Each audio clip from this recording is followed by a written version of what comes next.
So, before I babble, let us have our first panel. I'd like to call up on stage No Violet, Bulawayo Sunyati, and Menzi Masego. A round of applause, please.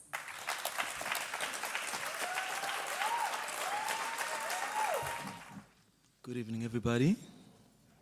Sanbonani. Good evening, ladies. Evening. Ninjani. It's Konunjani. I see appeal. Beautiful. Looks like a very captive audience today. Before you even read the books, they already look captive. I wonder, maybe this could be the kind of audience that judges the book by its cover.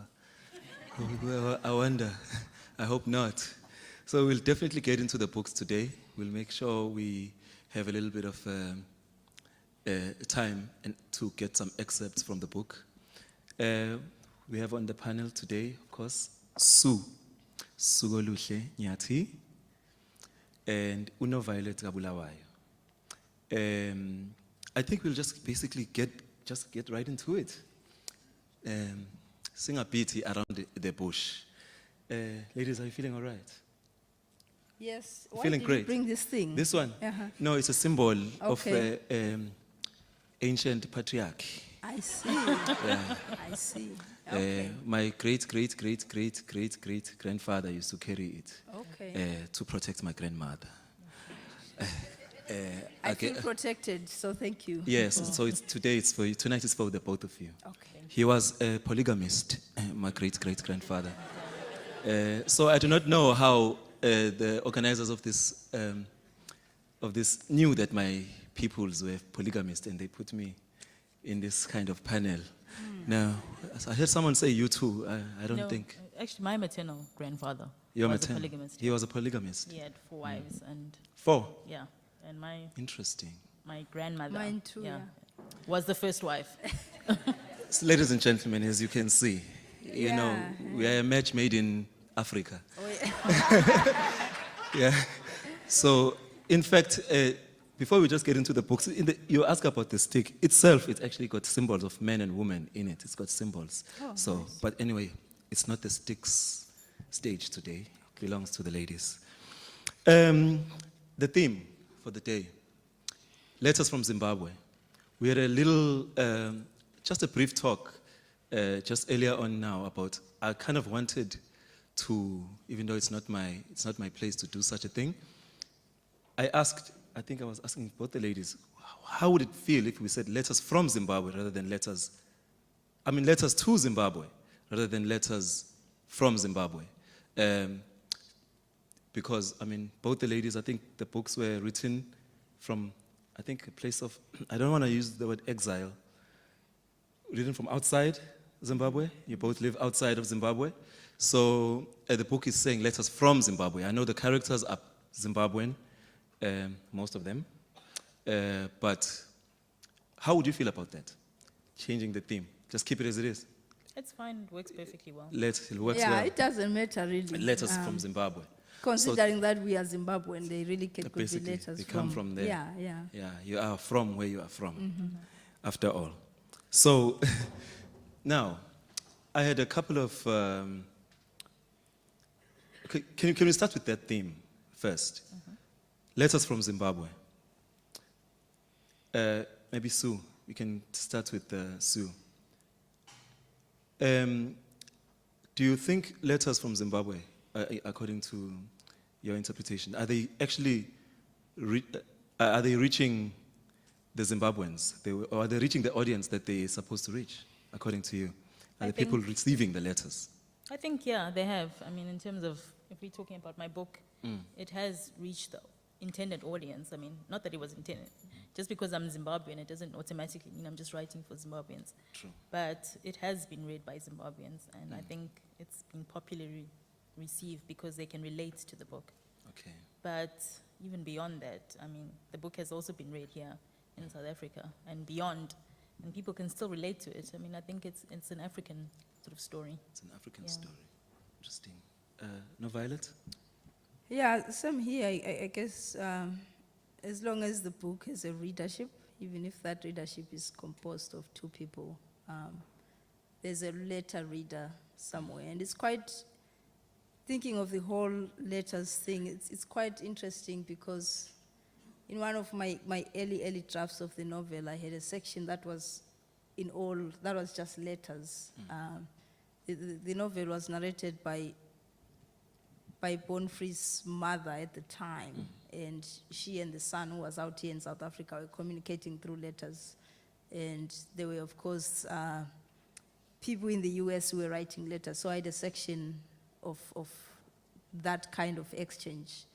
And then as I thought about it more, I was like, well, why don't we call it, since nobody's really writing letters, you know, why isn't like texts or WhatsApps from Zim, Yes. you know? Yeah, and I think subconsciously that's part of why there's a lot of, you know, there's some, not a lot necessarily, Skyping and Yes. texting in the book. Yes, Yeah, indeed. yeah. I guess it also says something about the culture of reading and writing, in a way, because if you speak about letters, I mean, as you are saying, we are not talking about WhatsApps here. We are talking about letters. Reading. Do you think? Let's just speak specifically, maybe about the Zimbabwean audience. You already said, Sue, that I mean, it's being read, widely read in Zimbabwe. You didn't say widely. I said you said it's read in Zimbabwe. Yeah. Are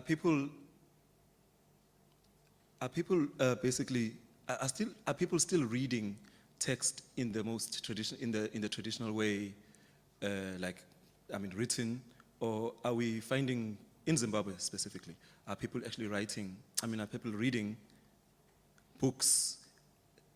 I mean, let's just say maybe now, in these days, are people still reading as much as they read before the? Well, I mean, I don't know. I mean, I think that would be a question for distributors who actually sell the Distributors, books to yeah. say which format is more popular. But I know the book has been available like in a hard copy and it's sold. People You know, are it was been buying it. popular. I mean, I don't know about the ebook sales. It would be interesting to maybe study the demographic and you know, who's buying that, you know, and how many, you know, buyers are from Zim. I wouldn't be able to say really, but You wouldn't. It's personally, publishers.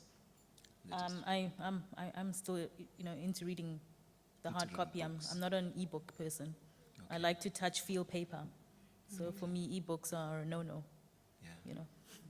And when necessary? I do read, especially when I'm traveling like this. It's easier to read from my Kindle. But when I'm in my own space, I like to read the whole thing. Back to the question of reading, I think reading has significantly gone down. Specifically in Zimbabwe, or just you're No, I'm speaking talking generally? about Zimbabwe now. I remember when I went to launch the book, just going to what used to be one of the biggest bookstores when I was a kid growing up, Kingstones in Bulawayo. I was saddened to be told that we only carry stationery and religious literature, you know, and that was the story. That seemed to be a consistent story in the big towns. I'm not saying people are reading, but things have gone down.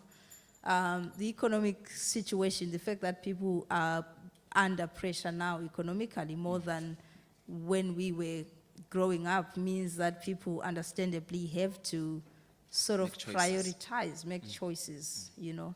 So to that end, it's quite, not just speaking from the perspective of a writer. I think a healthy nation is a reading nation. So that's Indeed. something that concerns me, yeah. Yeah, I think just to add, I think affordability of books has been key. You know, if someone's going to buy a book for $20, I mean, they'd rather, you know, buy food with the same amount. I mean, it's now, you don't prioritize reading. You know, you'd rather read the newspaper for $1. Yes. So, sorry, in Zimbabwe you use dollars, US dollars. So, I mean, books are quite expensive if you look at, you know, I know vis-a-vis other things. you speak about the publishers and the distributors. We were having that same conversation about the audience. You know, do you have an audience in mind when you write? Like to say it's between 16 and 21, 16 and 30, things like that? No, I think that all comes from publishers because they want to market the book. So that's when they come up with, they fit you into a genre. Then they say, who's this book talking to? So when they market it, they look, is it single women, between a certain age who would like the book? So it's mostly for, the consumers. you know, the categories and, yeah. And, you know, when you want to package it, basically. Yeah. Consumption society. Mm-hmm. Consumption. Do you have a power? Do you have the power as an author, as a writer, to define your audience? Or do you actually even need to?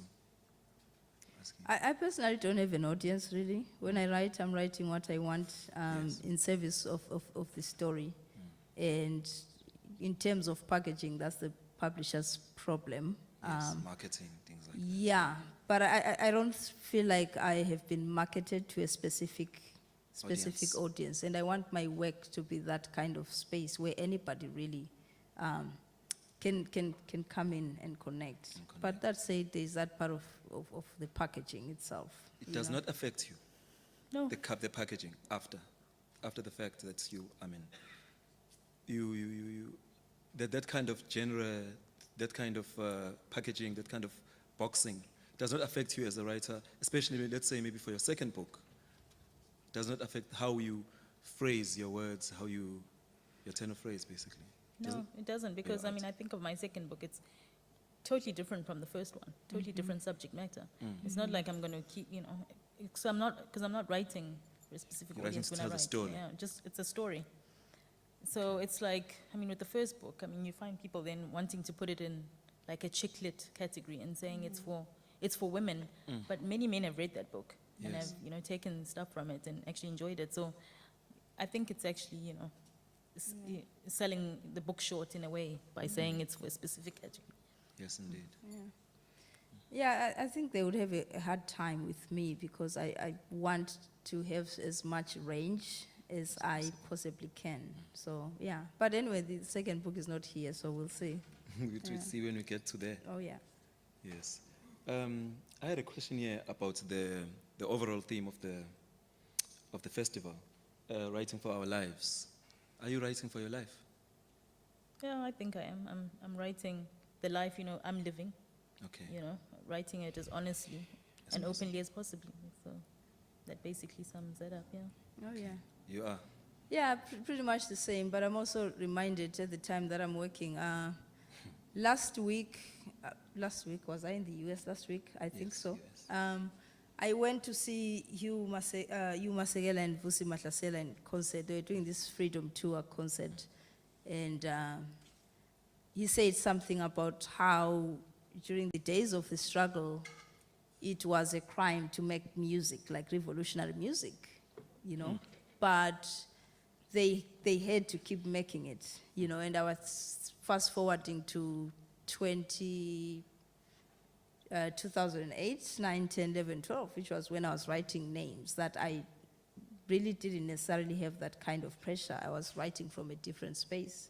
So in as much as I am not writing for my life with that kind of agency, recognizing the struggles that writers are going through even now, you know, sort of puts things in perspective for you and in terms of how you think about your work and how you are going, how you are going about it. But, you know, even without that pressure, we have lives and stories that need telling, and that's why we're here doing what we're doing. They need to be, They need to be told. Absolutely. Because in a way, it can be a resource for a certain period in time. I mean, Yeah. it doesn't need to be like a war or anything, but even the social norms of that time. Absolutely, yeah, yeah. And someone can be able to pick up from just the writing to say, this is what was happening at the time. And Yeah, and I feel like names, for example, the Zimbabwe of 2015 is significantly different from the Zimbabwe of 2008, 9, when I was writing, you know. So I like to say I'm already expiring in a way, but for that, you know, for that specific time, that's the story of our life. So, Okay. yeah. All right. I hear you. We'd like to quickly get into the book a bit, but before we do that, I would like to just start with Sue. You have your book with you there. exactly. There's a part in the book. Oh, let me just start here. The book is written in, for both your books, let's just start there. I see the perspective of women and children. Women and children. That's, I mean, maybe I don't know if it's because you're writing as women, but I see the perspective of women and children is the one that I think the women and children take center stage, especially, of course, in your book. The narrators are children, Darling and his friends. Mm-hmm. In your book, it's the women, the 4 women. We hardly hear Jonasi until he's dead. Yeah, that was deliberate because I always think men will justify anything, even murdering their own wives. So you wait till we die? Yeah, so for me, I really wasn't interested in hearing why Jonasi wanted to have 4 wives. It's irrelevant because a man will come up with excuses or whatever. And I think we've heard them all before. Oh, Yes. yeah. Those, Okay, those reasons are called excuses in the Okay, world of fine, women. whatever you want to call it. Yes. So, they've been said and we all know them, you know. So I wasn't really interested in the men. And Yes. some people say, you know, maybe that's a flaw of the book. But I wanted to tell the story of the women. Why are women, you know, in polygamous unions? You know, it was about the women. And Yes. so that, you know, that's the story for me. I think there's so much about men out there, you know. What about the women? Let's hear the Yes. voices of the women. So that's what my book is all about. Yeah. Yes. Yes, I hear you.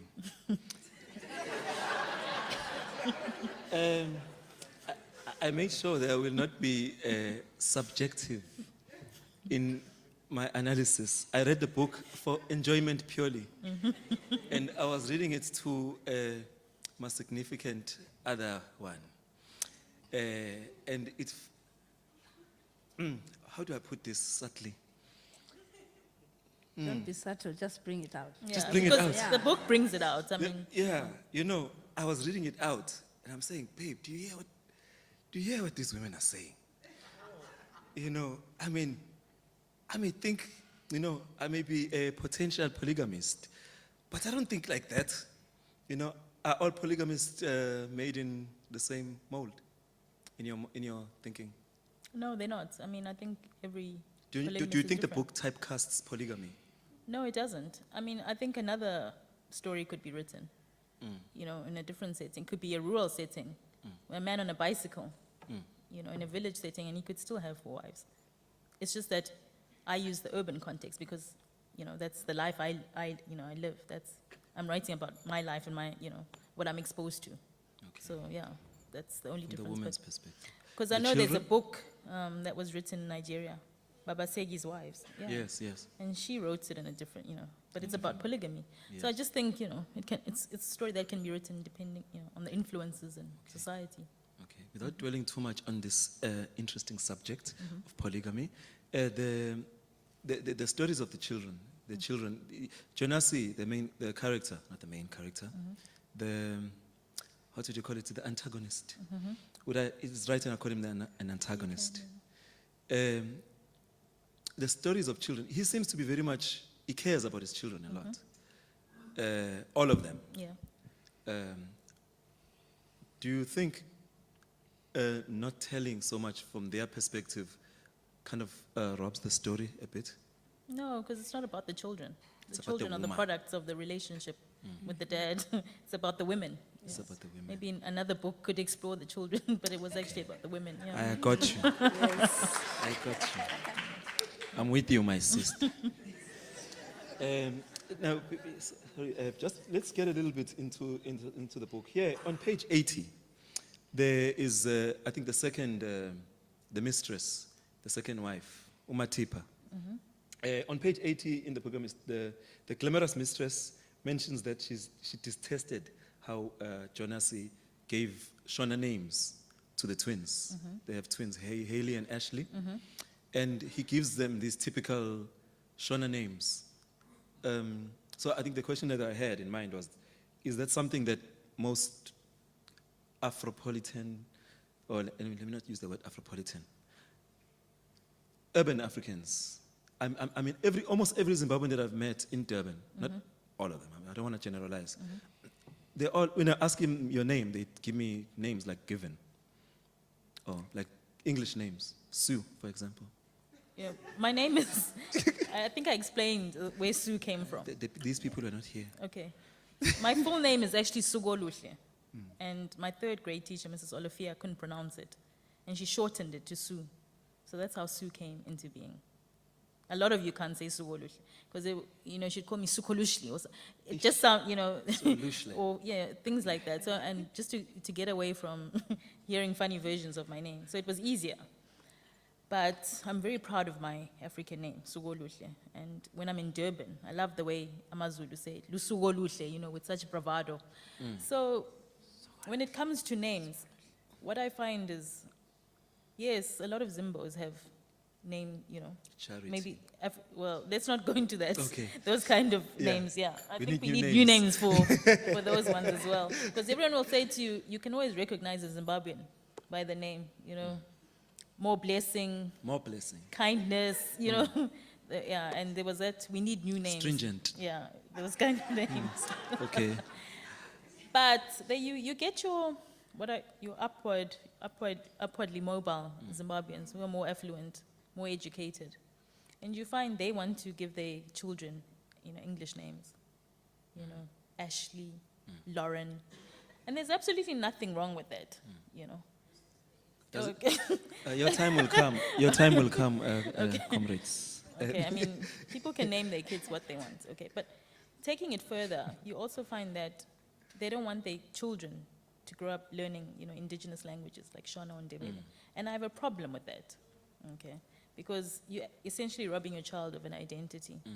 I remember having a heated argument with this woman who said, my kids have no use for Shona, Ndebele, let them You hear speak it in English. Zulu a lot, amongst the Zulus, so to speak.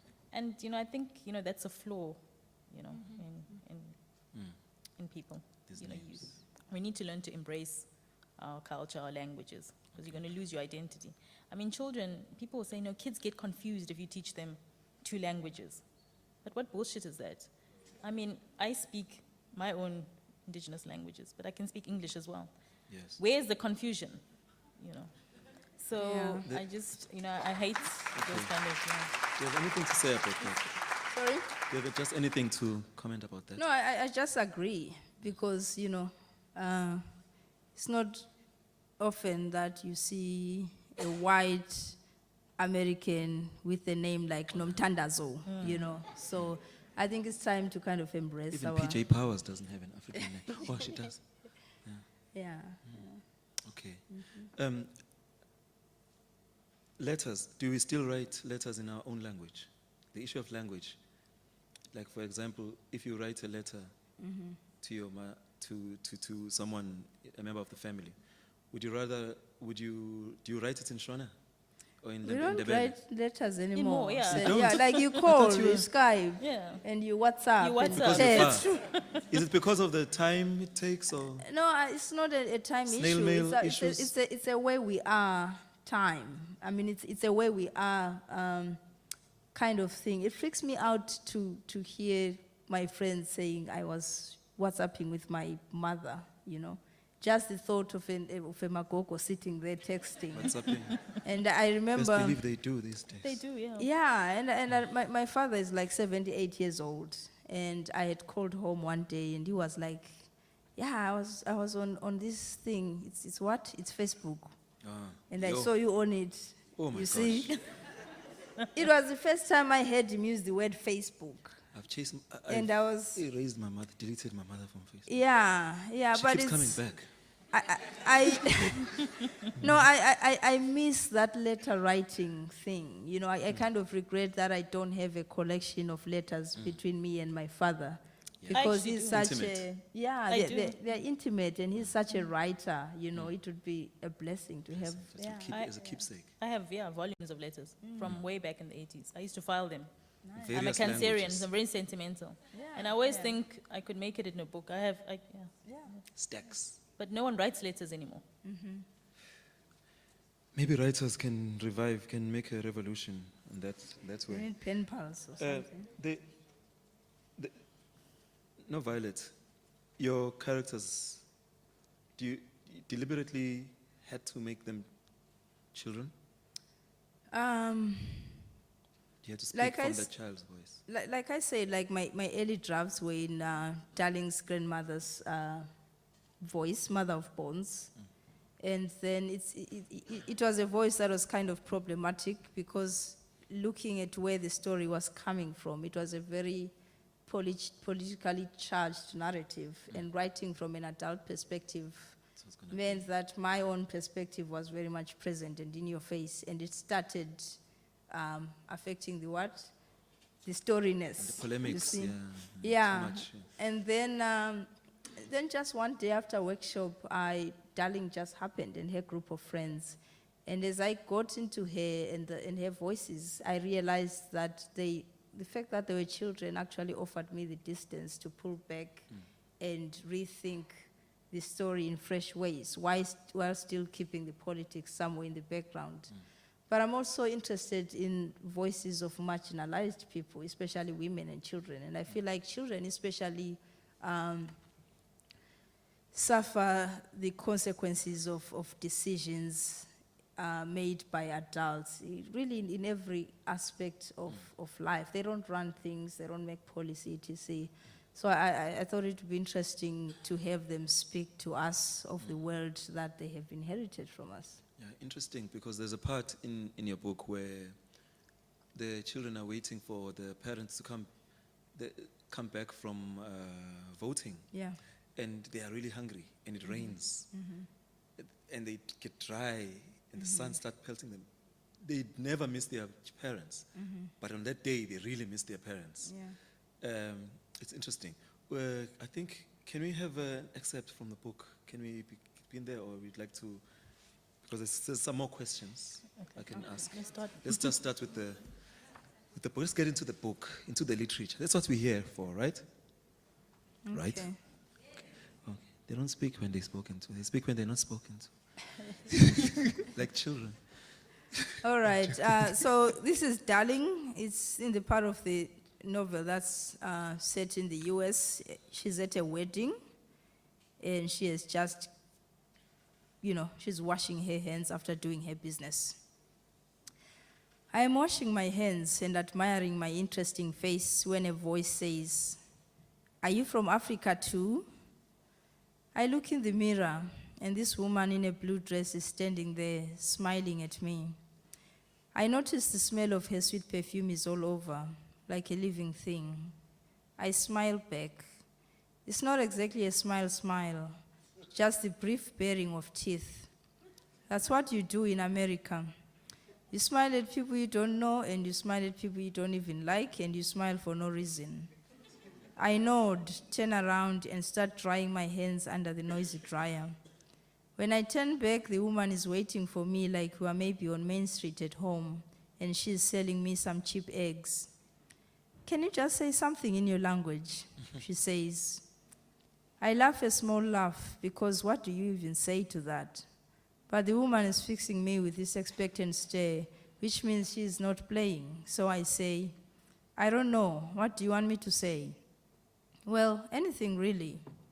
I let out an inward sigh because this is so stupid, but I remember to keep my face smiling.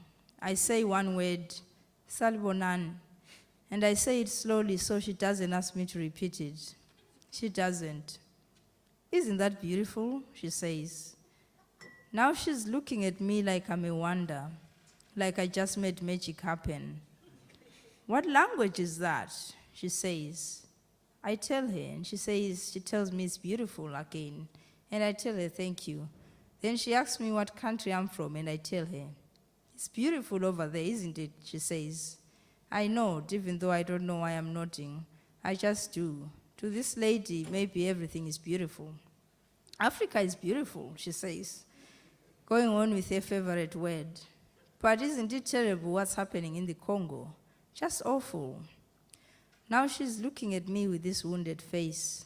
I don't know what to do or say, so I fake a long cough just to fill the silence. My brain is scattering and jumping faces now, trying to remember what exactly is happening in the Congo, because I think I'm confusing it with another place. But what I can see in the woman's eyes is that it's serious and important, and I'm supposed to know it. So in the end, I say, "Yes, it is terrible. What is happening in the Congo is terrible." I squeeze hand soap into my palm and start washing my hands all over again, my back to the woman, but she is not trying to leave me alone. She has pulled up the chair that was by the door and is sitting down. I don't even know why they have chairs in the bathroom. Tell me about it. Jesus, the rapes and all those killings. How can such things even be happening, she says. I can't tell if it's really a question, or if it's a question I don't need to answer. But in the end, I hear myself saying, yes, I also really don't know. Then I begin drying my hands. I mean, I can't even process it. And all those poor women and children. I was watching CNN last night, and there was this little girl who was just so cute, she says.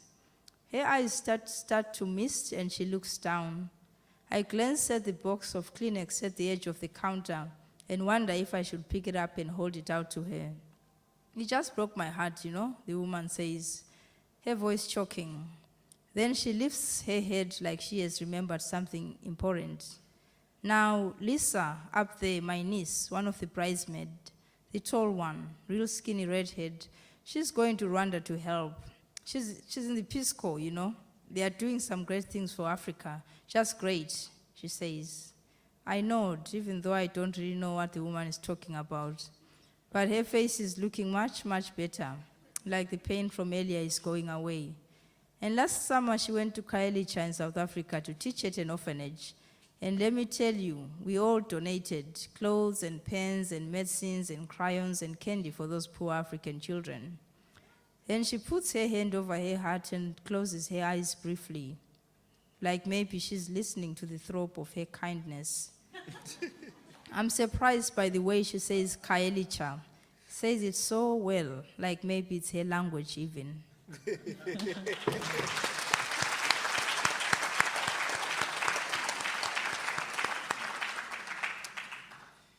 I know you said that your children, you were writing from the perspective of children so that you do not have to have that loaded kind of language coming from an adult. But your children seem to be very conscious of their, as much as you can tell, definitely they are children. I'm actually even more amazed, like that, how can you have such a good memory? Because the things that you are talking about, I mean, I remember, I wasn't stealing guavas, I was stealing mangoes in the suburbs near where I come from. I'm from Guamashu. I will go and steal in Phoenix. Phoenix is just, we'll steal mobile and we'll steal mangoes. No, because the trees were suffering heaviness. We were not stealing. We were just, relieving the trees. Your children seem to be very conscious of, they have clear decision, they have clear perspectives about religion and politics. They seem to. Like that one is about language, that this woman is expecting you to have this magical, mystical African language, and you can also understand what's going on in Congo, even though you're down here. How do you think children have that kind of consciousness, that political, I mean, the way they speak about religion? I mean, it's very clear that Darling is never going to go to church or mosque. No, she goes. She's meant to go. She just doesn't believe it. You know, she doesn't believe there's a God. She's quite young to not to believing in God. I mean, no, God will smite. Yeah, but I mean, the way she's praying is like, if there's a God, we shouldn't be living in this messed up place. You know, it's very straightforward. But I feel like kids are intelligent. Yes. You see, they are part of our communities, our societies. If the prices of things go up, and all of a sudden the kids have to go without milk and bread, for instance. If all the teachers start living for better countries, for instance, if they have to queue to buy things in the shops and not even find them, I mean, they are very, they know what is going. They are very much aware, and in ways that we don't give them credit for.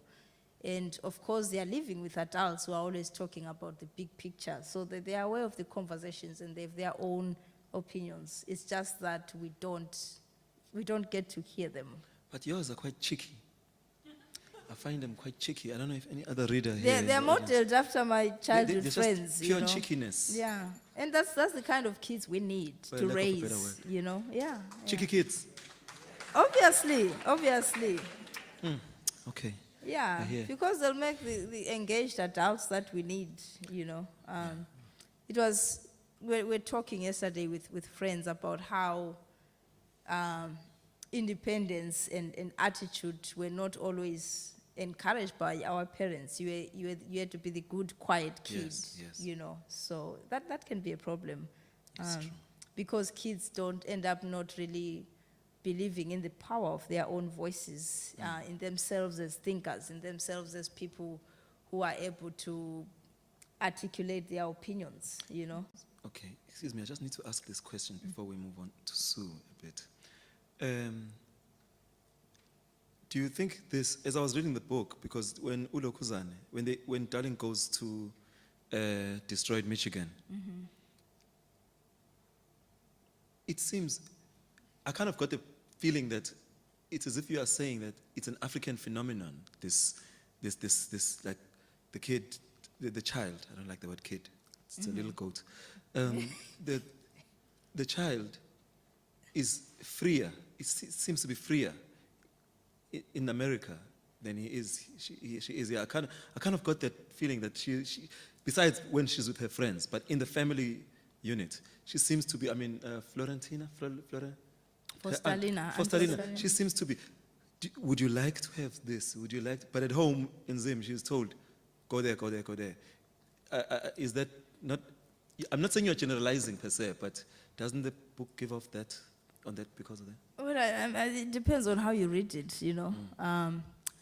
But I was interested, it's an issue of parenting style and culture. In the US, her aunt is, you know, I think Darling says she's treating me like a person or something. Yes, yes. Because her opinions are invited. Whereas at home, as you were saying, she Yeah. gets ordered around. around. She is She's not a friend to her talked. mother. Yeah. So it has to do with who we are in different spaces It's and nothing to do with- different cultures. Or cultures. Yeah. Okay. It's not an African, European thing, American thing. Not necessarily, because I'm sure there are other Americans, given that, you know, there's no single American identity. Of course. And at the same time, there is no single African identity. I'm sure there are awesome African parents out here who raise kids very differently, you know, who raise kids who are independent and who can Without talk. So we this. can't, without that thing. Okay. Thanks. Thank you very much for that. You've eased my. I was feeling a bit uneasy there on that part when she goes to America. You know, she seems to become human in America. But I was going to ask a very other politically loaded question, but maybe if we have time later, to do with that kind of parenting, issues of parenting. Sue, would you mind please reading something from that? Unless maybe you have something to say about this particular thing? No. No. Sicela ukubuzwa. All right, so I'm going to read a section from the book, a popular section. Well, it's an excerpt that most people seem to, The knee-jerk one. they always ask me to read this part, and it's a part that most people seem to enjoy, which makes me wonder, are we that violent? Ish. You know, especially women, you know, but nonetheless, yeah, it's a popular excerpt. All right, I'm not a violent person. Honest to God, I'm not. I even have trouble hitting the children. Jonasi was always the disciplinarian. I was the one the kids ran to after they had been smacked. So it came as a surprise to everyone, me included, when I attacked Matipa. You see, it was one of those days, and nothing out of the ordinary kind of day, when I was minding my own business as usual. I had just fed Shumi and put him to bed, and was on my way to Borrowdale to pick up Gary from school. As I had an hour to kill, I decided to do some shopping at Sam Levy's village. That's what you do when you have too much time and money on your hands. I went to Zua, a classic designer shop that stocked a lot of original and expensive outfits. I had found a dress I liked and headed into the changing room, when I overheard two girls in the other cubicle chatting at the top of their voices about Jonasi. Their conversation brought me to a skidding halt. You see, there are not many men in Harare with a name like Jonasi, so I was bound to take notice. Jonasi will love it. I'm sure his wife has never bothered to wear anything like it. Even if she wanted to, she couldn't fit into it. Joyce should be swimming in Kariba with all the other hippos. There was a loud, raucous laughter, followed by, Matipa, you can be so cruel. The poor bitch has had 4 kids. Oh, she wanted to. No one forced her to. Jonasi tells me she even has stretch marks on her teeth. How disgusting can you get? That was when I opened the curtain to the dressing cubicle. Matipa was the one standing, half-dressed, whilst her friend looked on in admiration. She had a long mane of fake hair that reached her waist.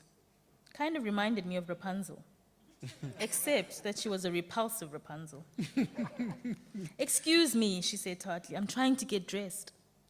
She spoke with a condescending twang like she owned the damn fucking world. Well, I was going to teach her a lesson. That's when I charged towards her like a raging bull.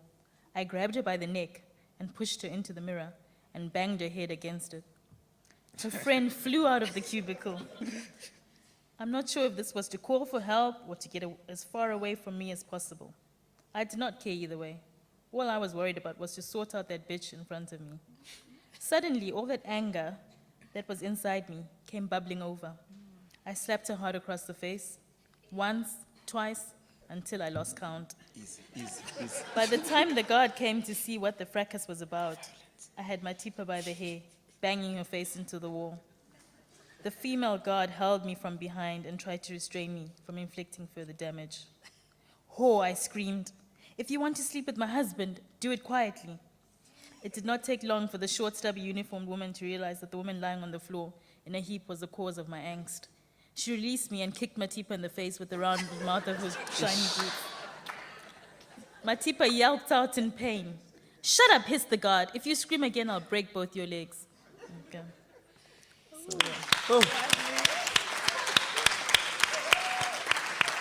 Yeah, man. and I'm the one carrying the stick. Yeah. But you see, there's a reason why we have to protect ourselves. You know? But interestingly, this is the thing that comes back all the time. The wronged woman attacking the wrong woman.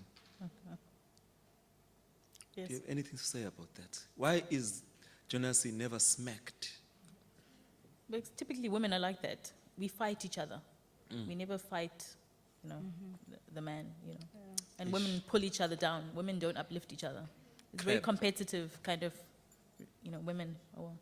Crab And mentality. it's a sad thing, but that's how most women are like. We have I think there's some truth to that, but I also think it speaks to a certain powerlessness that you know that you cannot attack, and I don't really mean literally, the men. So, yeah, so you would go for what is the threat so that you can... remove the threat. Yeah, you remove the threat because you cannot, and with a man like that, who is obviously the provider, sometimes you cannot do without, you know, so you will put up with whatever is, It's being dished out. yeah, which is unfortunate, really. It brings back this issue of power, the question of power.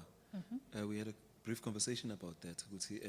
Jonasi, I found it, this character, Jonasi the polygamist, I found him quite, what's the right word? He is ambiguous, so to speak, as much as his violent side kind of shocked me a bit, because I kind of I didn't think that a person of it, I was probably wrong. I mean, he has a lot of money. He's a banker, investment banker or something like that. But the kind of violence he meets out to these women, he sounds like a thug. So thuggery has got nothing to do with your money, really. No, I think that's a wrong perception. That's Power. why you then end up saying a lawyer can't beat up his wife. Yes, I mean, of course. we shouldn't think people, That's you know, right. and box people. That's why we actually have a problem dealing with domestic violence, because we think a certain person We'll do it. yeah, will do it, and a certain person can't, you know, which is wrong actually, because anyone is capable of being violent, That's why the powerful end up getting off most of the time, even in court. because they can get away with it, yeah, Yeah. most of the time. And they're respected. It's like when a respected person rapes, you know, you expect, you know, a dirty person on the side of the road to do it. But, you know, you don't expect a well-esteemed professor to rape someone. Yes. You know, you see. And I'm shocked very much by the rape. I'm shocked. What did you say? Nothing. Okay. Then you said something about prime ministers. No? Oh, okay. So, you know, people who set precedents. I don't think she said president. You said something about power. Is the power relation? Yeah, I mean, It's a question of power. most of these relationships, it is power. It's who has the power, controls, you know, controls the relationship. And whether it's, you could have power, economic power, but, you know, influence, then you call the shots, basically. That's why some of these relationships are unequal, because someone has more bargaining power than the other person.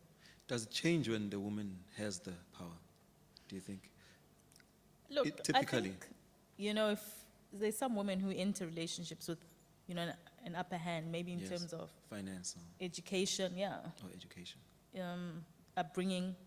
Some women, you know, brought up with more confidence than others. So it depends then, you know, what she probably might be able to negotiate her way better in a relationship, as opposed to another woman, you know, who might not have the confidence or maybe the esteem or even the muscle. Okay. Yeah. No, Violet. One thing about this issue, because the violence that I see in your book, it seems to be, I won't say subtle, but it's kind of, it's political. It seems it's political.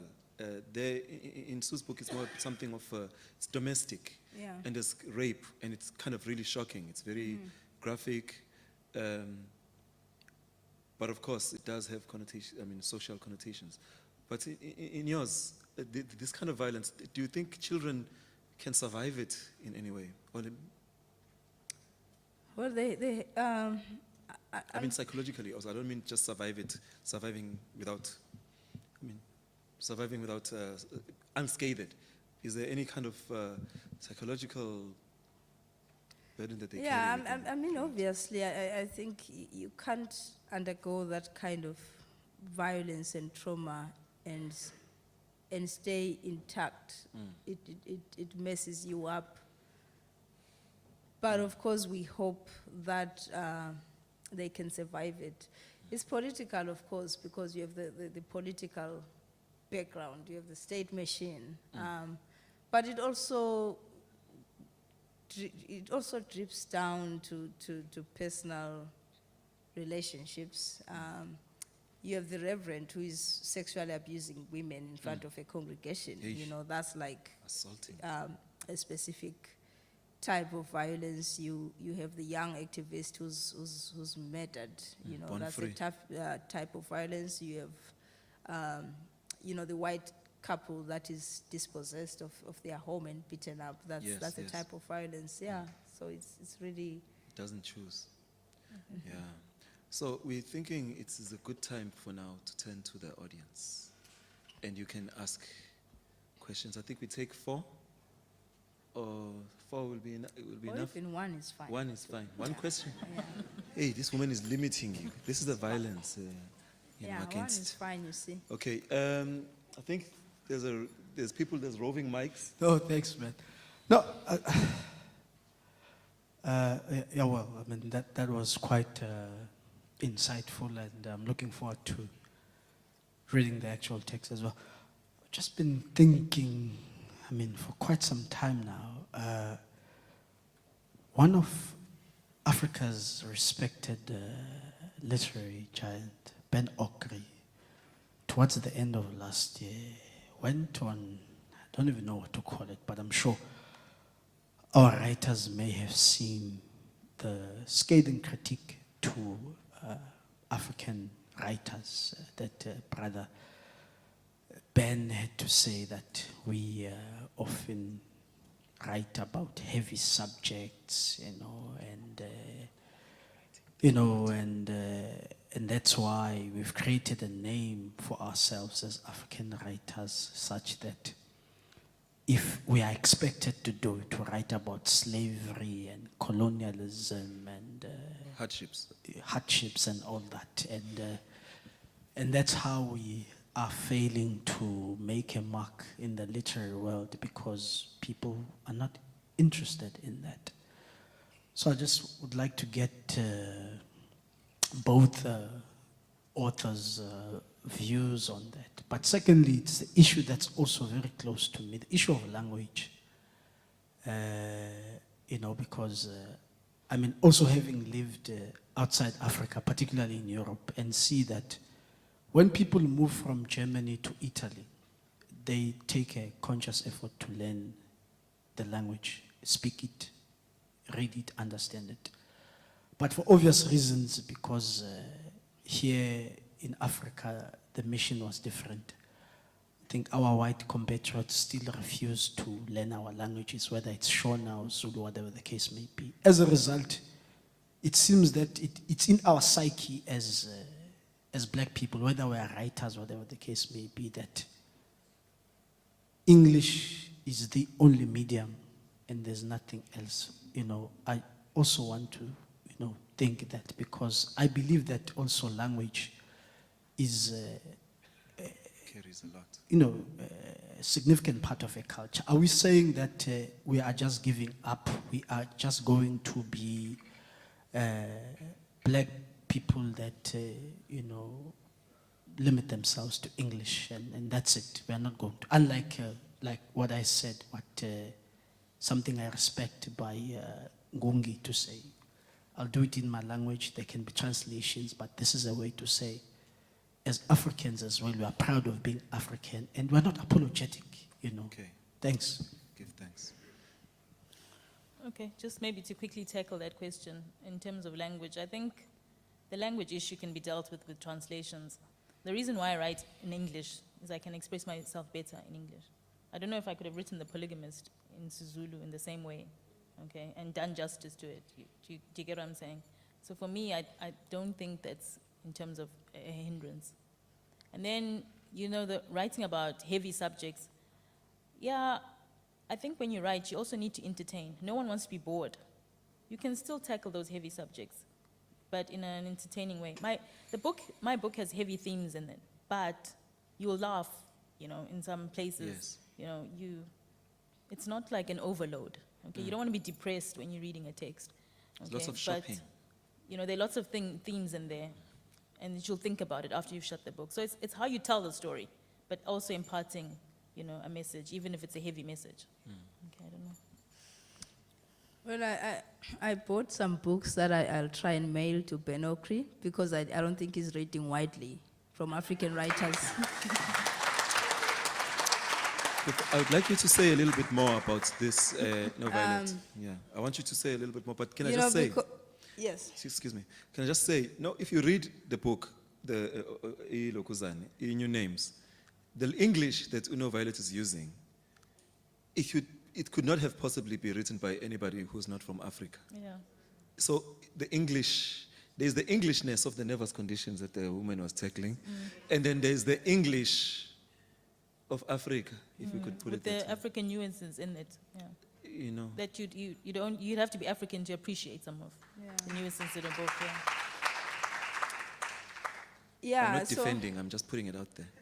Yeah, so I'm really sick of Western-based writers who make these problematic statements without engaging with Africa from the continent fully, And I think that if people were sort of to broaden their horizon, is actually starting with coming to festivals and meeting writers here and reading the range, I think it's amazing. And then, of course, you have literature in our own native languages that tell all sorts of stories, but we are not thinking about that. I don't think he was thinking about that.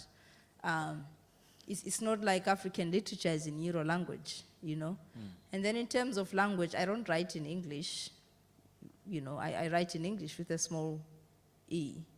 And then of course, if you're looking at, I have written one short story in Ndebele, and I see myself writing more, and I hope to write a Ndebele novel at some point. The whole question of writing in English, I feel like it's about what you do with the language, starting from owning it, you know. And of course, we have to be reminded of the fact that if I wrote in Ndebele, We Need New Names was in Ndebele, the majority of Zimbabweans who are Shona speaking were not going to read it. You know, obviously we're dealing with this language that is not ours, a language that came to us through violence. But the reality is that it's with us, and we have to work, you know, we have to work with it. But I'm hoping that writing in our indigenous languages also is something that we care about and try and push. We have literary prizes in our native languages as well. We have festivals like this where we have sessions in native languages as well. And applications and apps. Yeah. Can I just say one thing on this one? I think we can take maybe one, or maybe there's no more time. Okay, there's one lady over there. Before you speak, there's the issue of language. From the Zimbabwe, one letter from Zimbabwe, Dambuza Mareshera, he says, I took to the English language like a duck takes to water. And as far as I'm concerned, he wrote some of the highest English I've ever read. But his English was Zimbabwean, as far as I'm concerned, even though I had some issues with some of the themes. But he wrote, he said that because he was grappling with the Englishness. Yeah. So I think we can take that last question, or in one more? Okay. And another one. Okay, two. Okay. Okay, yes, you can go. Hi. This question's mainly for Violet. I read your book and I bought it because it was called We Need New Names, and your Yes. name is Violet. And, and I have a second name that I don't understand why I have it and why my parents gave it to me, and it's what I call a slave name, and it's a name that doesn't really form a part of my identity. I feel very far away from it, and you know, so I bought the book, and it spoke more to me because even though I felt a lot like Darling, even though I didn't leave the continent, her story as a child was a lot like my story as a child. And in South Africa, the vast differences in standards of living are such that you can live in two different areas, and it's pretty much like living in a first world and a third world country. So even though I didn't leave the continent, I had the similar experience that Darling had of leaving the space, which was her space that she grew up in.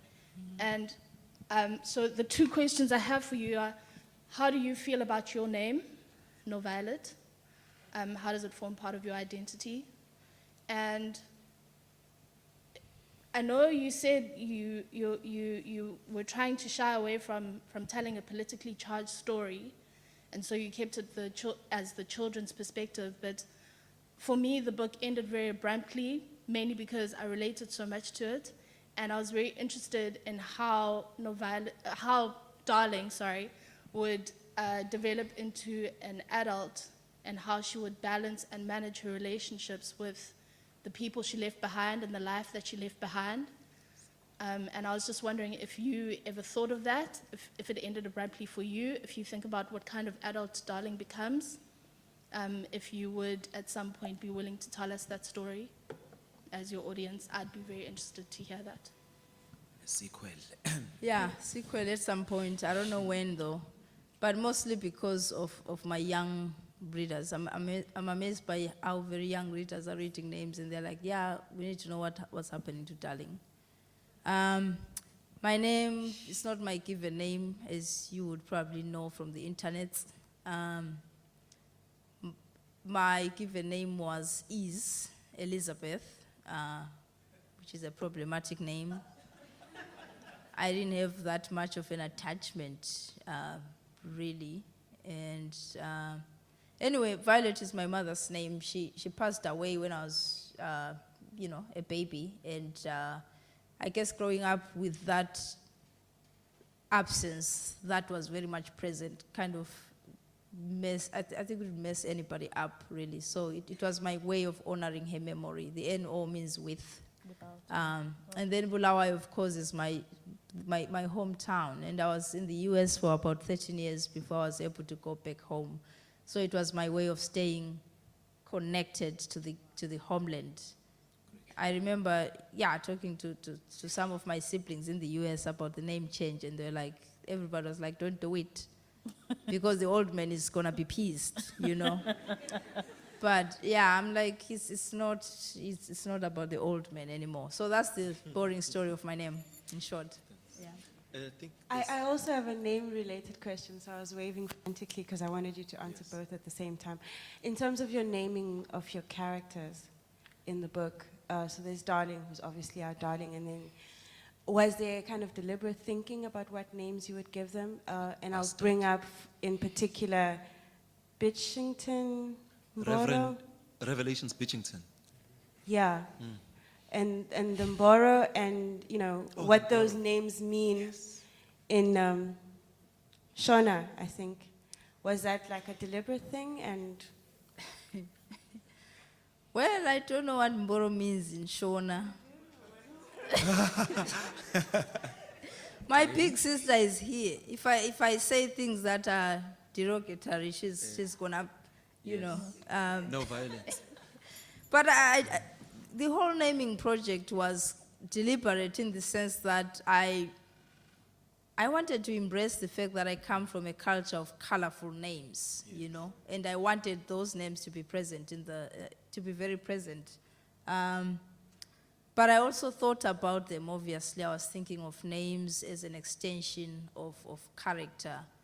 Mboro in Shona, which is not my language, which is probably why it made it easier for me to name him that. Because I have a Shona friend who was like, we don't even say that word, And of course, being Debele, I didn't think about that part.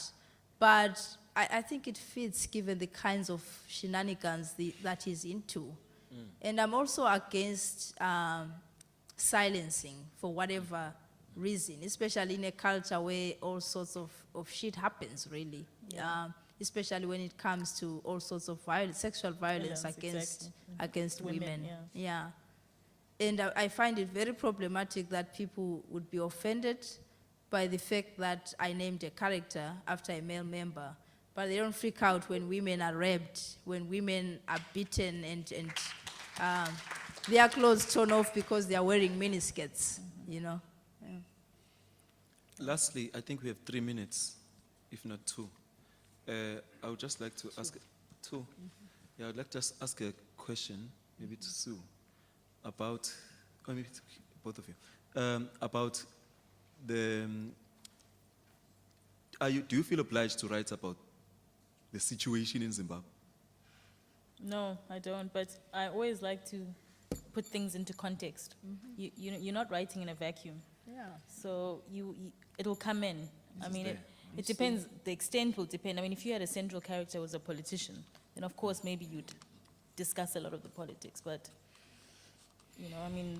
like in my book, The Economy made sense. He was a banker. He's not operating in isolation, so that all that background stuff would definitely come in of the economic demise, but yeah, so I think it just depends on how it influences your story. I think it depends on the moment, on where I am, but names had to be written. I felt obliged because it was at a time where seeing the country come undone for me was traumatic because I grew up in a normal, very beautiful Zimbabwe, and then seeing all of what went down during the lost decade, writing it became a project of bearing witness, of coping with the situation, of asking questions. And of course, in the spirit of writing for our lives, I felt like I needed to write this love letter for my people. And I'm not going to be shy about being socially engaged. There's a responsibility element in my work. Yeah. Yeah. It's quite interesting because my book is set before 2008. And some people will say they don't remember that kind of Zimbabwe. That actually that kind Very of Zimbabwe. beautiful Zimbabwe you Yeah, described. and I existed in that Zimbabwe. So for me, so going back home at times is nostalgic because it's not there anymore, you know. So that's what I'm saying. We capture the essence of that time. So it's different phases. She's writing at a different time. But we managed to capture those different periods. Yeah. Aye, siyabonga. Thank you all for your Thank presence. you very much. Siyabonga kakhulu. Sawubona